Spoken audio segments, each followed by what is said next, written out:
Jadi nggak, jangan nyanyi-nyanyi terus jadi. Kita ini nasibnya nanti kena takdir sama umat ini kan, itu umat kita adalah majikan nih. Kita ustadz ini pelayan kan gitu, umat itu majikan di Wahabi ini. Jadi jangan aneh-aneh lah. Assalamualaikum warahmatullahi wabarakatuh. Halo teman-teman, ketemu lagi dengan dua Bang Deso ya di channel Mr. Coach. Yuk mari kita ngobrol di channel ini. Jangan lupa ngolah pikir dengan share, serius tapi santai. Dan ini ikhwan akhwat yang nyerang kita, mereka nggak tahu ini guru mereka. Kalau anda mau anda sebutin namanya atu-atu, anda bongkar sekalian biar kelengar lu, termimisan lu. Jadi yang nyerang-nyerang Ustadz Bajri ini teman-teman ya, guru-guru mereka itu sama sebenarnya itu ya. Yang nyerang-nyerang Ustadz Bajri ini, youtuber tuh, guru-gurunya sama. Ustadz Bajri udah juga. Tapi sekali lagi awam mana mau dengar. Ya, coba dibongkar kayak kasus kita sekarang. Kalau nggak habis juga. Terus kata Bongkar Pak, bongkar. Supaya apa, Bos? Tujuan kami bukan untuk menertawakan, bukan. Sebaiknya dibongkar saja agar mereka lebih dewasa, agar jadi orang nggak kagetan. Kami nggak akan menertawakan juga. Ya kalau hiburan sih biasa kami lah ya. Maksudnya itu untuk mendewasakan umat itu loh maksudnya. Dan agar nanti ruang ilmiahnya lebih terbuka masalah udut ini. terus nanti kalau suatu saat ada produk yang menyehatkan, berani halalin nggak lo? Nggak berani, inconsistent, standar ganda, nggak masuk buat aneh sih. Tapi ya udah, itu pendapat mereka dalam perkara ijtihad ini, maka anda hormati mereka, sahabat-sahabat kan. Anda bisa sebutkan nama mereka satu persatu kalau anda mau. Mungkin dia lupa teman-teman, manhaj salaf ini tidak gulu kepada satu orang, tidak gulu kepada para ustadz. Jika ada ustadznya yang bermaksiat, yang sengaja menampakkan kemaksiatan secara terang-terangan atau menghalalkan, maka para jemaah salafi tidak akan mengikuti ustadznya. Seandainya gini tuh Pak, Anda ada ustadz satu bermaksiat langsung ditahdir, nggak usah diikuti. Seperti Pak Ustadz Bajri. Kemudian Pak Ustadz Bajri akhirnya bernyanyi, semuanya digigit tuh satu-satu, dibongkar semuanya satu-satu. Katakanlah di Salafi ini ada sekitar 100 orang ustadz, maknanya andai kan lo ya 100 orang ustadz, kemudian dibongkar yang ternyata yang satu komunitas dengan Ustadz Bajri ternyata 50 orang tuh, ya kan ya, 50 orang. Akhirnya Wahabi ini, umat Wahabi ini mentahdir semua 50 orang ustadz itu nggak usah diikuti, sudah turun kasta, sudah 50 orang ustadz jadi rakyat semua itu, ya kan, nggak ada ustadz, berarti tinggal 50 lagi nih. 50. Nah, yang 50 yang ditahdir ini akhirnya nyanyi juga bareng-bareng tuh, bareng-bareng nyanyi dan menggigit sisa-sisa ustadz Wahabi yang ada itu dengan kemaksiatan berbeda, ya kan? Kan masing-masing orang tuh ada maksiatnya tuh.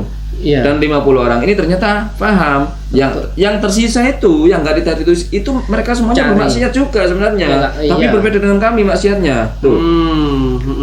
Mereka maksiatnya, naudzubillah nih ya, mereka maksiatnya sebenarnya suka selingkuh tuh sama jamaah-jamaahnya lain, jamaah-jamaah perempuan tuh, nanti kan gitu kan. No, akhirnya 50 sisanya habis sudah. Habis, Bos. Ya kan? Hilang, habis. Kemudian kalian umatnya yang kowar-kowar hanya mengikuti kebenaran, mengikuti Al-Quran dan As-Sunnah sesuai dengan pemahaman salafus soleh.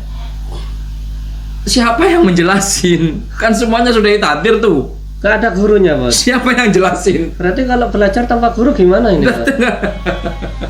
Berarti kalian belajar lagi tanpa guru. Tanpa guru Ya kan, setan gurunya. Siapa yang mau jelasin agama di kelompok Anda? Betul, nggak Bos. ada. Membingungkan, Bos. Apakah membongkar aib ustadz-ustadz lainnya ini tidak dosa? Nah terus Anda gimana? Anda gak dosa bongkar aibnya Ustadz Bajri, nyebarin. Giliran Ustadz yang lain mau disebarin, ngancem-ngancem dosa tuh.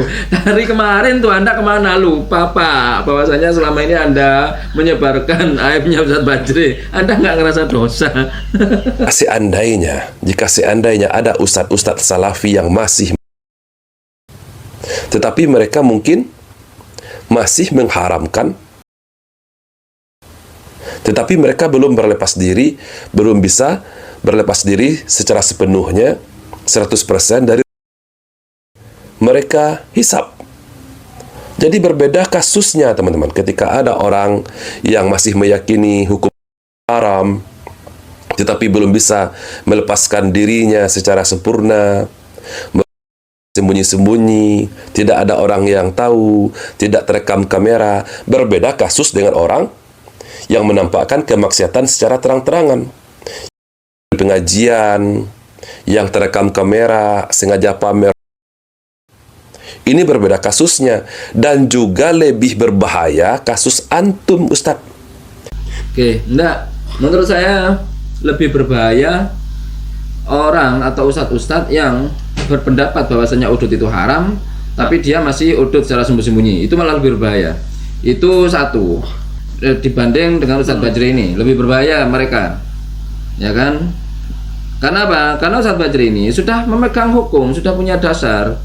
Ada ulama yang memperbolehkan udut. Sudah beres, dia lantang sudah sekarang mengakui bahwanya udut halal. Makanya saya melakuin gitu loh. Sebenarnya saya nggak ingin nambahin diri tuh, ya kan, berhubung sudah direkam ya sudah, mau apa lagi? Sudah sekalian saya ngaku bahwasanya itu halal sesuai yang saya pegang kan begitu. Berbeda dengan ustadz-ustadz yang berpendapat haram tapi dia sembunyi-sembunyi. Nah, itu yang berdosa. Kalau Ustadz Bajri nggak berdosa, orang dia sudah memegang hukum yang halal.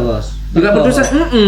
Berarti orang yang berpendapat haram tapi mereka masih udut dengan sembunyi-sembunyi, itu mengajarkan beberapa hal yang sangat tidak baik. Yang pertama, dia ngajari orang untuk berbuat munafik tuh. Ya, dia berarti ngajarin orang, ngajarin jamaahnya untuk tampil baik dan bersih di hadapan orang lain tuh. Di belakang sudah busuk-busuk aja nggak apa-apa. Tuh, kan gitu. Yang penting nggak kelihatan. Yang penting nggak kelihatan. Nah, kan itu dia tuh, ya kan? Ya Allah. Ini kan Anda nerobos ayat kabura maqtan indallahi an taqulu ma la taf'alun, kan gitu. Dosanya malah lebih besar. Kenapa Anda ngomong tapi Anda sendiri tuh melakukannya? Kenapa Anda melarang tapi Anda melakukannya, kan gitu? Kenapa Anda merintah tapi Anda tidak melakukannya, itu? Kayak gitu. Itu dosanya kabura maqtan, besar sekali. Main-main, iya, kan gitu. Nah, itu. Tapi di Wahabi itu benar katanya. Loh. Karena apa? Tidak mengajarkan orang untuk berbuat maksiat, itu katanya. Nah, itu. Nih, ada seorang YouTuber, teman-teman, seorang YouTuber yang membuat podcast. Saya nggak tahu siapa yang beliau maksud, teman-teman. Juga bermanhajkan salaf. Dituduh, teman-teman. Dituduh juga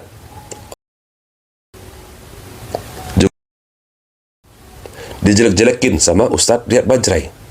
Siapakah YouTuber yang membuat podcast tersebut, teman-teman? Mungkin teman-teman tahu, silahkan tulis di kolom komentar. Coba kita dengarkan, teman-teman. Lucunya, salah seorang dari ustadz itu kemarin, dia bikin konten di podcast busuk yang jual nama agama, ikut ngomong dan nyerang kita. Terbahas ini kita cari di komentar, bos. Ini ya, siapa podcaster yang dimaksud ya? Apa ada yang komentar?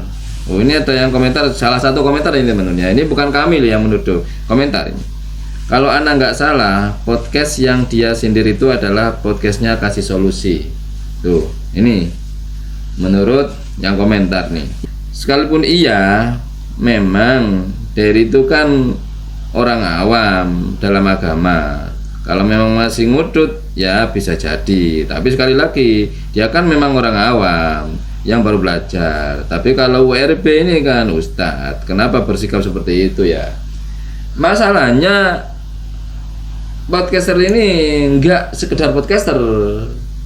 Menurut Ustadz Bajri, ini maksudnya ya kenapa nyerang gitu loh?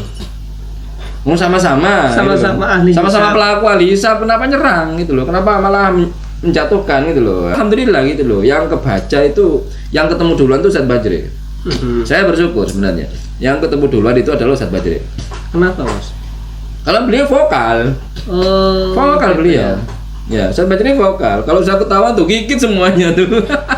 Iya. Kalau yang lain tuh mungkin enggak, ya sudah, saya minta maaf. Itu saja ya. Yang lain aman tuh, aman yang lain alhamdulillah. Enggak nyanyi nih orang kan gitu ya kan. Kalau nyanyi itu parah. No, kalau ini ketar-ketir tuh ustaz yang lain tuh. Wah, ini Banjir ini perlu didatengin nih. Sowan, wah. Disowanin nanti sama ustaz yang lain saja deh. Nggak, jangan nyanyi-nyanyi terus jadi. Kita ini nasibnya nanti kena takdir sama umat ini kan itu. Umat kita adalah majikan nih. Kita ustadz ini pelayan kan gitu, umat itu majikan di Wahabi ini. Jadi jangan aneh-aneh lah ya, nanti kita kena tahdir umat loh, kita kering nanti kantong ini. Oke bos, itu saja bos. Oke, mungkin itu saja obrolan hari ini, mudah-mudahan bermanfaat, mencerahkan, dan mudah-mudahan kita bisa bersikap bijak lagi. Yang baik-baik semuanya datang dari Allah, yang jelek-jelek datang dari kami. Mohon maaf, wa akhiran kalam. Assalamualaikum warahmatullahi wabarakatuh. Waalaikumsalam.